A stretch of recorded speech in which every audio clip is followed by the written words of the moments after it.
media may cause brain rot. Content that is considered low quality or low value.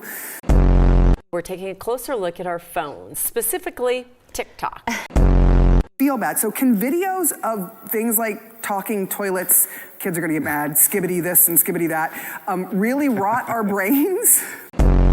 The frightening data to support what we've wondered all along, which is, yes. So the short answer is yes. Bro, like, our generation is actually so fucking cooked. Now I'm sure you heard of the term brain rot, but have we ever took a second to actually talk about what that meant? Oh, hell no! Why is it a trend to literally rot our brains?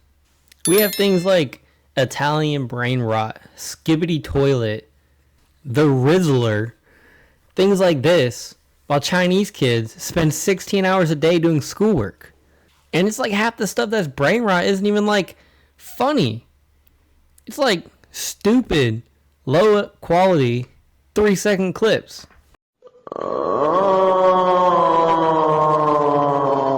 And it's so crazy because we can see like an actual mental decline in people from our generation. Low attention span, no originality. The bar is so low for so many things from people from our generation. Now, I'm not going to sit here and lie and say I've never laughed at something that was brain rot. I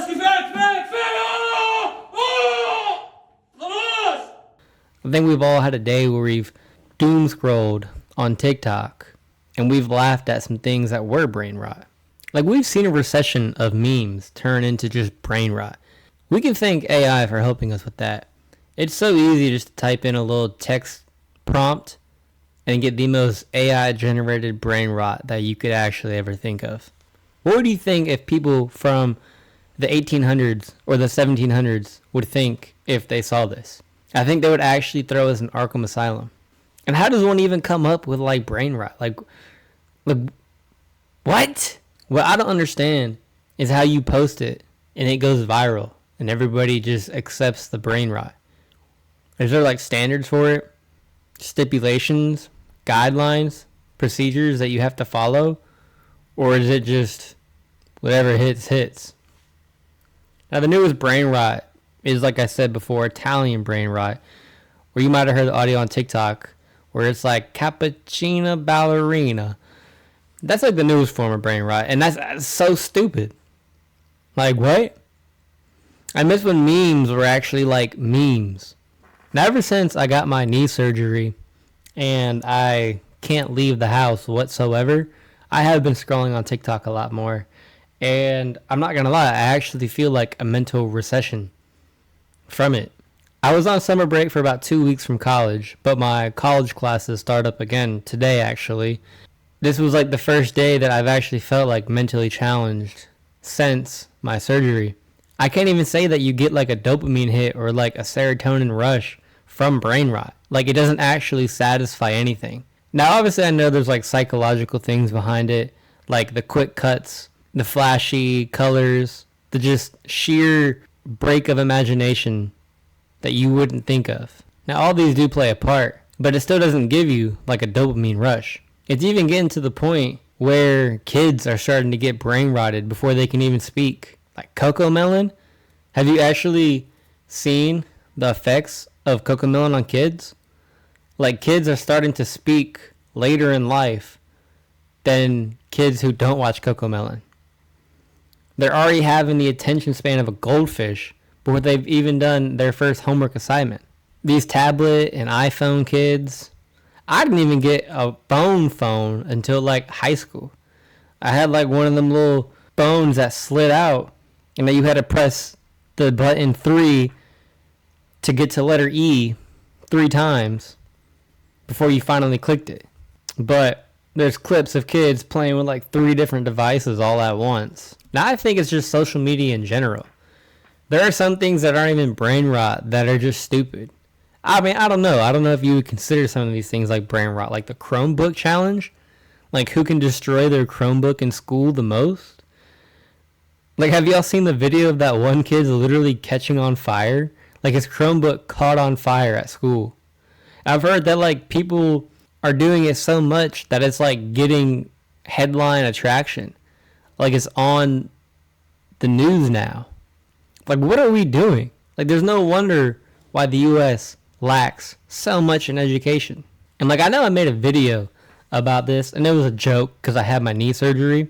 But the whole unemployment scandal and people making a tier list of the unemployment, people actually striving to be the most unemployed in their friend group, like it's a flex. Like, what are we doing here? Now, I've done research, and I've been trying to backtrack to when the first unanimous brain rot was posted. And after doing some digging, some looking around, it seems like the Ohio trend meme was the first technical brain rot. And like I said, this looks like just another meme. I don't get what makes this brain rot. There's no technicalities to it. There's no formalities. How is this the first brain rot? I really feel like the huge incline of social media and brain rot and kids losing their attention span, every negative thing that does happen with social media can be traced back to COVID. Because around COVID is also around the time that TikTok blew up. And TikTok within itself is such a good app, yes, but it's also bad. Any short form, which TikTok was the start of short form, besides Facebook, but nobody really uses that. TikTok was the push of short form content that you only watch the video for 30 seconds to a minute max, and you're on to the next video, really shortening your attention span. And during COVID, we couldn't leave, which was the perfect time for COVID to be dropped. Meaning for about a whole year, we were sitting indoors watching short form content. Not only was it short form content, but the content also was manually given to you with the introduction of a For You page. You didn't even have to decide what you wanted to watch. It decided it for you as an algorithm that figured out what you liked and would give it to you. So you stayed on the app more. Now, me personally, I left a boot camp in 2020. So the lockdown only really hit me for a little bit. I wasn't really locked up for the whole time. I wasn't even really on my phone for the bulk of 2020. Like, would we consider, before COVID times, let's just rewind it a little bit, like the peanut butter jelly time, would that be considered brain rot? You know, if you actually like watch the video, it's literally just a peanut butter jelly dancing back and forth, singing that song. And there's not much to it. That really could be like Stone Age brain rot. Or the Gummy Bear song. Like, it had that really addictive, annoying, high pitch. I mean, you could even think Annoying Orange was brain rot. Then again, it was long form content. It was never short form content. Technically, those other two were just songs. Like, kids these days actually have brain rot competitions. Like, they talk in code.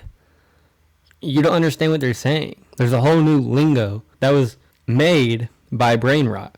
Like, there's banned words in the schoolroom because it's brain rot and teachers don't want them using it. And now, because of all this, scientists have actually started looking into brain rot. And if you Google brain rot, it'll tell you there are certain things attributed to brain rot, including mental fogginess, difficulty concentrating, and a general sense of lethargy. The fact that, like, we actually have doctors and scientists and psychologists studying brain rot is fucking crazy to me. Like, I remember when I was younger, I'd go outside to play and I had to be home before the street lights. But now there's timers and countermeasures to prevent kids from being on their phone all night. It's really crazy how, like, society has just changed and technology has really taken over the world in general.